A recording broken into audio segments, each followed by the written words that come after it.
ஞானானந்தமயம் தெய்வம் நிர்மலஸ்படிகாகிருதிம் ஆதாரம் சர்வ வித்யானாமயக்ரீவம் பாஸ்மகே. நமஸ்காரம். அஸ்ட்ரோ டிவி நேயர்களுக்கு அஸ்ட்ரோ கே செய்யுங்காரின் பணிவான நமஸ்காரங்கள். வார பலன் 27/5/2024 2/6/2024 வரலும் உண்டான வாரத்திற்கு என்னென்ன பலன்னு மேஷம் முதல் மீனம் வரை உண்டான ராசிகளுக்கு என்ன பலன்னு பார்ப்போம். அதற்கு முன்னாடி இந்த வாரத்தில் இருக்கக்கூடிய கோல்சாரம் என்ன, இந்த வாரத்தில் வரக்கூடிய விசேஷ நாட்கள் என்னென்ன, இந்த வாரத்தில் எந்தெந்த ராசிக்காரர்களுக்கு சந்திராஷ்டமம், இந்த மூணையும் வருஷப்படுத்தி பார்க்கலாம். காலபுருஷ தத்துவத்தின் 2வது ராசியான ரிஷப ராசியில் பார்த்தாலேனால் குரு, சுக்கிரன், புதன், சூரியன் 4 கிரகங்கள் இருக்குது இந்த வாரம். இந்த வாரம் 27ஆம் தேதி ஆரம்பிக்கும் போது 4 கிரகங்கள் இருக்குது. கேது பகவான் ராசிக்கு 6ஆம் இடத்துல, அதாவது காலபுருஷ தத்துவத்தின் 6ஆம் இடம் அப்படின்னு சொல்லக்கூடிய கன்னி ராசியில் கேதுவும், கும்பத்தில் சனி பகவானும், மீனத்தில் ராகுவும் செவ்வாயும் இருக்கா. இந்த வாரத்தில் சந்திர பகவான் பூராட நட்சத்திரம், அதாவது தனுசு ராசி பூராட நட்சத்திரத்திலிருந்து ரேவதி நட்சத்திரம் மீன ராசி வரலும் போகிறார். இதன் மூலியமாக அதிவேகமாக செல்லக்கூடிய கிரகம் அப்படின்றவர் தனுசு, மகரம், கும்பம், மீனம் இந்த 4 ராசியிலையும் போகிறார் இந்த வாரம். இந்த வாரத்தில் செவ்வாய் பகவான், அதாவது மீன ராசியில் இருக்கக்கூடிய செவ்வாய் 31/5/2024 அன்னைக்கு மேஷ ராசிக்கு பெயர்றார். இது மாத கிரக பயிற்சி இருந்தாலும் இந்த வாரத்தில் வருது. மேஷத்தில் போய் ஆட்சி பெற்ற ஆண் செவ்வாயாக இருக்க போகிறார். பெரிய ஏற்றத்தை எல்லாம் கொடுக்க போகிறார். பெரிய மாற்றங்களை எல்லாத்தையுமே கொடுக்க போகிறார். இந்த வாரத்தில் பார்த்தாலேயானால் எந்தெந்த விசேஷ நாட்கள் வருது அப்படின்னு பார்த்தோம்னா 28ஆம் தேதி அன்னைக்கு ஸ்ரவண விரதம், அதாவது திருவோண விரதம். திரு என்ற அடைமொழி கொடுக்கப்பட்டது 2 நட்சத்திரங்களுக்கு. ஒன்று திரு ஆதிரை, இன்னொன்று திரு ஓணம். திரு ஆதிரை நடராஜருக்கு பெரிய விசேஷம். திரு ஆதிரை அப்படின்றது பெரிய விசேஷம். அதாவது திருவாதிரை களி அப்படின்னு சொல்லுவா. ஆருத்ரா தர்சனம்ன்றது பெரிய விசேஷம். ஆனந்த தாண்டவம் ஆடக்கூடிய ஒரு விஷயம். ஸ்ரவணம், அதாவது திருவோணம் அப்படின்றது பெருமாளுக்கு உண்டான நட்சத்திரம். திருவோண நட்சத்திரம் அப்படின்றது இதுவும் பெரிய ஏற்றத்தில் இருக்கக்கூடியது. திருவோணத்தில் என்ன விசேஷம் அப்படின்னா, திருவோணம் சனி பகவானுடைய ராசியில் வர்றது பெரிய விசேஷம். ஏன்னா சனி பகவான் துலாத்தில் உச்சம் வர்றார். எந்த ஒரு விஷயத்திற்கும் அதாவது சாராமல் இருக்கக்கூடியவர் சனி பகவான். அதனால தான் அவர் அவருடைய மாற்றங்கள் எல்லாமே ஒரு பெரிய சேஞ்சஸை லைஃப்பில் பண்ணும். எந்த ஒரு விஷயத்திற்கும் ஒரு சரியான, அது எது சரியோ அதை மட்டும்தான் பண்ணுவார். தவறான விஷயம் செய்ததற்கு உண்டான தண்டனையும் சரியான விஷயத்திற்கு உண்டான பலன்களையும் தனித்தனியாக கொடுக்கக்கூடியவர். அதையும் இதையும் கம்பைன் பண்ணி இதில் ஒரு 70 மார்க் இருக்குது, அதில் ஒரு 100 மார்க் இருக்குது, 170 மார்க் போட்டுக்கலாம், என்ன பண்ண முடியாது. போய் மிச்சம் 30 மார்க் போடலாம். 100 மார்க் நன்மை பண்ணியிருக்கார் அப்படின்றதெல்லாம் கிடையாது. 70 மார்க்கு நெகட்டிவ் பண்ணியிருந்தீங்களே ஆனால், அதாவது தவறுகள் செய்திருந்தால் அந்த 70க்கு உண்டான தண்டனையும், 100% நீங்கள் நல்லது செஞ்சுருந்தீங்கன்னா அதற்கு உண்டான புண்ணிய கர்மாவுக்கு உண்டானதையும் செய்யக்கூடியவர் சனி. எந்த ஒரு விஷயத்திலும் வேறுபாடுகள் கொடுக்க மாட்டார். அந்த ராசியில் ஸ்ரவண நட்சத்திரம், திருவோண நட்சத்திரம் வர்றது பெரிய விசேஷம். இந்த வாரம் பார்த்தலையானால் இந்த ஸ்ரவண நட்சத்திரம் திருவோணம் 28ஆம் தேதி ஸ்ரவண விரதம் இருப்பார். அதனால் ஸ்ரவண விரதம், அதாவது குழந்தை பிராப்தி இல்லாதவர்கள் ஸ்ரவண விரதம் இருக்கிறதும், கடன் அதிகமாக இருக்கிறவர்கள் ஸ்ரவண விரதம் இருக்கிறது பெரிய விசேஷம். இதன் மூலியமாக அவர்களுக்கு அடுத்த வருஷத்திலேயே இந்த கடன் தீர்றதும் குழந்தை பிராப்தி ஏற்படுறதும் நிச்சயமாக நடக்கும். உடல் உபாதைகளுக்கும் இந்த ஸ்ரவண விரதம் இருப்பார். அதாவது யாராவது ஒருத்தர் சிக்கா படுத்துன்னு இருக்கா, இந்த மாதிரியான விஷயங்களும்.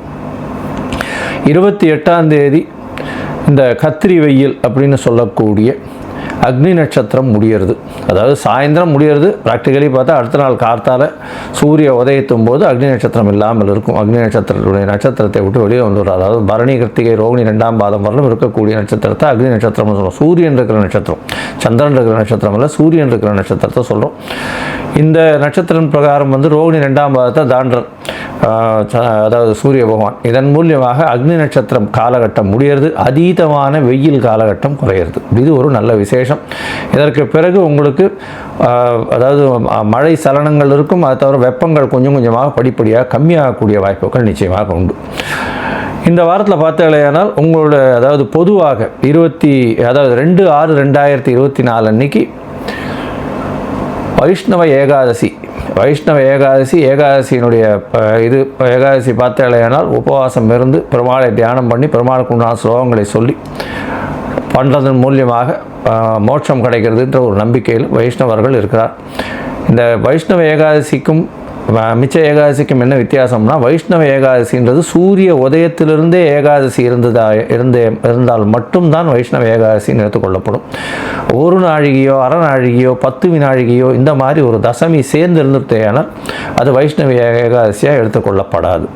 அதனால் வைஷ்ணவ ஏகாதசின்னும் போது சூரிய உதயத்தின் பொழுது ஏகாதசி இருக்கணும். அதுதான் வைஷ்ணவ ஏகாதசியினுடைய தாத்பரியம். இதன் மூலியமாக பார்த்தீங்கன்னா வைஷ்ணவ ஏகாதசியில் வைஷ்ணவர்கள் உபவாசம் இருந்து அன்றைக்கி ஒரு நாளும் பெருமாளுக்கு இதுவாக இருந்து அடுத்த நாள் துவாதசி மட்டும்தான் பாரணம் பண்ணுவான். அதாவது துவாதசி அன்றைக்கி தான் சாப்பிடுவான்.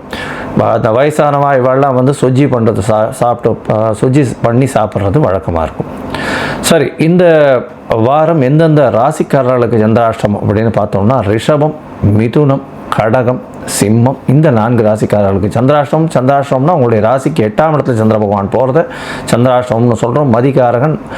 மதிகாரகன் மறைந்திருக்கக்கூடிய காலகட்டத்தில் தவறான முடிவுகள் எடுக்கக்கூடும். இதனால் சந்திராஷ்டமத்தன்னைக்கு புதிய முயற்சி வேண்டாம், வெளியூர் வெளிமாநில பிரயாணம் வேண்டாம்னு சொல்கிறோம். ஒருவேளை பண்ண வேண்டிய கட்டாயத்தில் இருந்தால் சந்திரனுக்கு உண்டான எளிய பரிகாரம் அப்படின்னு சொல்லக்கூடிய அருகில் இருக்கக்கூடிய கோவிலில் உங்களால் முடிஞ்ச அளவுக்கு பசும்பால் வாங்கி கொடுங்க.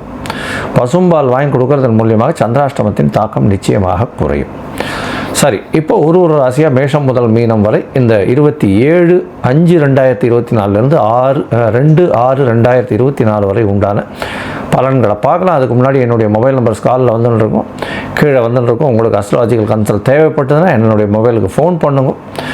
உங்களுடைய date, time, place of birth அனுப்பிச்சாலுன்னா அதில் சந்தி இருக்கான்றதை பார்த்து, நட்சத்திர சந்தி, பாத சந்தி, லக்ன சந்தி இது எல்லாத்தையும் பார்த்துட்டு உங்களுக்கு உண்டான எளிய பரிகாரம்னா இன்றைய கோச்சார நிலைமை பிரகாரம் எப்படி இருக்குது, உங்களுடைய தசாபுக்தி அந்தரம் சூக்ஷ்மம்லாம் எப்படி இருக்குன்றதை பார்த்துட்டு உங்களுக்கு உண்டான பலன்களை சொல்கிறேன். அதுக்கு உண்டான கட்டணம் என்னன்றதையும் சொல்கிறேன். அந்த கட்டணத்தை செலுத்தினதுக்கப்புறம் உங்களுக்கு அப்பாயின்மெண்ட் தரேன்.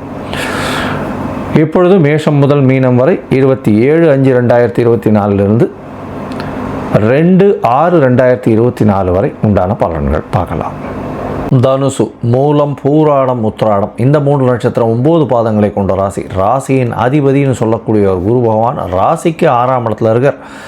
இந்த மாதம் 1ஆம் தேதி அன்றைக்கி குரு பயிற்சி நடந்தது. 6ஆம் இடத்துல குரு பகவான் போய் உங்களுடைய ராசிக்கு 12ஆம் இடம், 2ஆம் இடம், அதை தவிர 10ஆம் இடத்தை பார்க்குறது பெரிய விசேஷம். இந்த வாரம் பார்த்தாலேயானால் 27/5/2024 2/6/2024 வரலும் உண்டான வாரத்தில் உங்களுடைய ராசிக்கு 6ஆம் இடம் வலுப்பெற்று போகிறது. 6ஆம் அதிபதி 6ஆம் இடத்தில் ஆட்சி பெற்று போயிருக்கிறது பெரிய விசேஷம். அதை தவிர 9ஆம் அதிபதியும் 7ஆம் அதிபதியும் சேர்ந்து இருக்கக்கூடிய காலகட்டத்தில் இருக்கார். 9, 10 அதிபதிகள் சேர்ந்து இருக்கக்கூடிய காலகட்டம். தர்மகர்மாதிபதி யோகம்னு சொல்லக்கூடியது சூரியனும் புதனும் 6ஆம் இடத்தில் இருக்கக்கூடிய வாய்ப்புகள். இதன் மூலியமாக தர்மகர்மாதிபதி யோகம் இருக்கும். இதில் பார்த்தாலேயானால் இந்த தனுசு ராசிக்காரர்கள் அறநிலைத்துறை, அதை தவிர கோவிலில் வேலை செய்கிறவா இவாளுக்கெல்லாம் பெரிய ஏற்றம் கிடைக்கக்கூடிய காலகட்டம். கோவிலில் ஒரு பெரிய ஏற்றம் கிடைக்கக்கூடிய காலகட்டமாக இருக்கும். அறநிலைத்துறையில் இருக்கிறவாளுக்கு, அதை தவிர வேதங்கள் இதெல்லாம் படிக்கக்கூடிய பாடசாலை இந்த மாதிரியான இடத்துல இருக்கக்கூடிய ப்ரொஃபஸர்ஸுக்கெல்லாம் பெரிய ஏற்றம் கிடைக்கக்கூடிய காலகட்டம். வேலைக்கு பார்த்துட்டு இருந்தாலேயானால் கண்டிப்பாக வேலை கிடைக்கக்கூடிய வாய்ப்புகள். அதுவும் இந்த மாதிரியான இடத்துல, அதாவது இந்து ஹெச்ஆர்என்சி போர்டுன்னு சொல்லுவா இல்லையா, இந்து அறநிலைத்துறை அந்த மாதிரி இடத்துல வேலை கிடைக்கக்கூடிய, இல்லைன்னா அவரவர்கள் மதம் சார்ந்த இடத்தில் இருக்கக்கூடிய குருகுலங்களில் வேலை கிடைக்கக்கூடிய வாய்ப்புகள் மிகவும் அதிகமாக இருக்குது. இந்த வாரத்தில் பார்த்தோம்னா உங்களுடைய ராசிக்கு 3ஆம் இடத்துல சனி பகவான் இருக்கிறதுனால முயற்சிகள் எண்ணற்ற முயற்சிகள் போடுவீங்க. அதாவது உங்களுடைய முயற்சிகள் எல்லாமே வெற்றி அடையக்கூடிய வாய்ப்பு உண்டு. அதனால் முயற்சிகள் அதிகமாக போட்டுட்டே இருந்தீங்கன்னா ரொம்ப கஷ்டப்பட்டுருவீங்க. அதனால் முயற்சிகளை ரொம்பவும் ஜாகிரதையாக பார்த்து அதை வெற்றி பெறக்கூடிய அளவுக்கு போடுறது ரொம்பவும் நல்லது. ஏன்னா சனி பகவான் உங்களுடைய முயற்சிகளை தூண்டிக்கிட்டே இருப்பார். அதனால் நீங்கள் மேலும் மேலும் மேலும் மேலும் அதிகமாக போயிட்டே இருப்பீங்க. அது அந்த அளவுக்கு நல்லது கிடையாது. உடல் நலத்தை கொஞ்சம் ஜாகிரதையாக பார்த்துக்கிறது நல்லது. இந்த வாரத்தில் பார்த்தீங்கன்னா 4ஆம் இடத்துல இருக்கக்கூடிய செவ்வாய் பகவான் 31/5/2024 அன்றைக்கி வந்து 5ஆம் இடத்துக்கு போகிறது விசேஷம். 5ஆம் அதிபதி 5ஆம் இடத்துக்கு போய் இருக்கிறதன் மூலியமாக குழந்தை பிராப்தி ஏற்படக்கூடிய பாக்கியம் நிச்சயமாக உண்டு. புதிய பதவி, புகழ், அந்தஸ்து, கௌரவம்லாம் வரக்கூடிய வாய்ப்புகள் உண்டு. 10ஆம் இடத்துல கேது பகவானும் குரு பார்வையில் இருக்கிறதுனால நல்ல ஒரு ஏற்றம் கிடைக்கக்கூடிய காலகட்டம். 10ஆம் இடம் வந்து வலுப்பெற்று போகிறதுனால புதிய தொழில் அமையும், தொழில் மூலியமாக பெரிய ஏற்றம் கிடைக்கக்கூடிய வாய்ப்புகள் மிகவும் அதிகம். இந்த வாரம் பார்த்தோம்னா 27/5/2024 2/6/2024 வரலும் உண்டான வாரத்தில் சந்திர பகவான் உங்களுடைய ராசியிலே இந்த வாரத்தை ஆரம்பிக்கிறார். 27ஆம் தேதி மாலை ஒரு 4:30 மணி வரலும் இருக்கக்கூடிய சந்திர பகவான் அவர் 8ஆம் அதிபதி உங்களுடைய ராசியில் இருக்கிறது. இதன் மூலியமாக திடீர் பண வரும், ரேஸு, லாட்ரி இந்த மாதிரியான விஷயங்களில் பெரிய ஏற்றம் கிடைக்கக்கூடிய காலகட்டமாக அமைய போகிறது. உங்களுடைய ராசிக்கு 2ஆம் இடத்துல சந்திர பகவான் போகிறார். 2ஆம் இடம்னு சொல்லக்கூடியது வாக்கு, குடும்பம், தனஸ்தானத்தில் சந்திர பகவான் போய் குரு பகவானால் பார்க்கப்படுறது. அவரே 8ஆம் அதிபதி, அதாவது சந்திர பகவானே 8ஆம் அதிபதி 2ஆம் இடத்துல போய் இருக்கிறதுனால பணத்திற்கு பஞ்சம் இருக்காது. மறைந்த இடத்திலிருந்து திடீர் பண லாபம் வரக்கூடிய வாய்ப்புகள் நிச்சயமாக உண்டு. வேலை மூலியமாக வெளியூர் வெளிநாடுகள் செல்லக்கூடிய வாய்ப்புகள் நிச்சயமாக இருக்கும். வெளிநாடு போகக்கூடிய ஷார்ட் ட்ரிப் இந்த வாரம் நிச்சயமாக கிடைக்கக்கூடிய பாக்கியம் உண்டு. 29ஆம் தேதி ராத்திரி ஒரு 8:30 மணி வரலும் சந்திர பகவான் உங்களுடைய ராசிக்கு 2ஆம் இடத்துல இருக்கார். அதற்கு பிறகு 3ஆம் இடத்துல 29ஆம் தேதி ராத்திரியிலேருந்து 31ஆம் தேதி ராத்திரி ஒரு 10:30 மணி வரலும் இருக்க புனர்ப்பு யோகம் அமையிறது. சனி பகவானோட சேர்ந்து இருக்கக்கூடிய காலகட்டம். 8ஆம் அதிபதி 3ஆம் இடத்துல போகிறது, ஒரு மறைவு ஸ்தான அதிபதி இன்னொரு மறைவு ஸ்தானத்தில் போகிறது ராஜயோகத்தை கொடுக்கக்கூடிய காலகட்டம். புதிய முயற்சிகள் அனைத்தும் வெற்றி பெறும். இந்த காலகட்டத்தில் பார்த்தோம்னா 29ஆம் தேதியிலேருந்து 31ஆம் தேதி வரலும் போடக்கூடிய முயற்சிகளில் பெரிய ஏற்றம் கிடைக்கக்கூடிய காலகட்டமாக அமைய போகிறது. உங்களுடைய ராசிக்கு பார்த்தோம்னா 4ஆம் இடத்துல சந்திர பகவான் போகிறார். 4ஆம் இடத்துல ராகுவோட சம்பந்தத்தில் போய் இருக்கக்கூடிய காலகட்டமாக இருக்குது. 4ஆம் அதிபதியும் 6ஆம் இடத்துல இருக்கிறதுனால தாயின் உடல்நிலையில் சற்று செட்பேக் இருக்கக்கூடிய காலகட்டமாக இருக்கும். தாயின் உடல்நிலையில் சிறு சிறு பிரச்சனைகள் இருக்கும். படிக்கக்கூடிய மாணவர்கள் மனக்லேசம் அதிகமாக இருக்கக்கூடிய காலகட்டமாக அமைய போகிறது. இந்த வாரத்தில் பார்த்தோம்னா உங்களுடைய ராசிக்கு இந்த பொற்கொள்ளர்கள், அதை தவிர இந்த ப்ரொஃபஸர்ஸாக இருக்கிறவங்க, வாத்தியராக இருக்கிறவங்க, அதை தவிர வந்து குருமார்கள், இவாளுக்கெல்லாம் பெரிய ஏற்றம் கிடைக்கும். இருந்தாலும் உடல்நிலையில் இவாளுக்கு பிரச்சனைகள் வரக்கூடிய வாய்ப்புகள் நிச்சயமாக உண்டு. 6ஆம் அதிபதினு சொல்லக்கூடிய சுக்கிர பகவான் இந்த ராசிக்காரர்களுக்கு அவ்வளோ ஏற்றம் கிடையாது. இருந்தாலும் 6ஆம் அதிபதி 6இல் ஆட்சி பெற்று இருக்கிறது நல்ல விசேஷம். புதிய கவர்மெண்ட் ஜாப் கிடைக்கக்கூடிய பாக்கியம் நிச்சயமாக உண்டு. 9-10 அதிபதி இருக்கிறதுனால கவர்மெண்ட் மூலியமாக கவர்மெண்ட்டினுடைய அரசாங்க டெண்டர் எடுக்கிறது, அந்த கான்ட்ராக்ட் எடுக்கிறது, இந்த மாதிரியான விஷயங்களில் பெரிய ஏற்றம் கிடைக்கக்கூடிய காலகட்டமாக அமைய போகிறது. இந்த வாரத்தில் பார்த்த இல்லையானால் அருகில் இருக்கக்கூடிய விநாயகர் கோவிலுக்கு போய்ட்டு வாங்க, நல்ல ஒரு ஏற்றம் கிடைக்கும். ஏன்னா விநாயகர் கோவிலுக்கு போயிட்டு வர்றதன் மூலியமாக உங்களுக்கு உண்டான எல்லா விதமான பிரச்சனைகளும் நிச்சயமாக நீர்த்து போகக்கூடிய வாய்ப்புகள் உண்டு. அதை தவிர பனியை, அதாவது சூரியனை கண்ட பனியை போல வந்து எல்லா விதமான பிரச்சனைகளும் காணாமல் போகக்கூடிய வாய்ப்புகள் நிச்சயமாக இருக்கும்.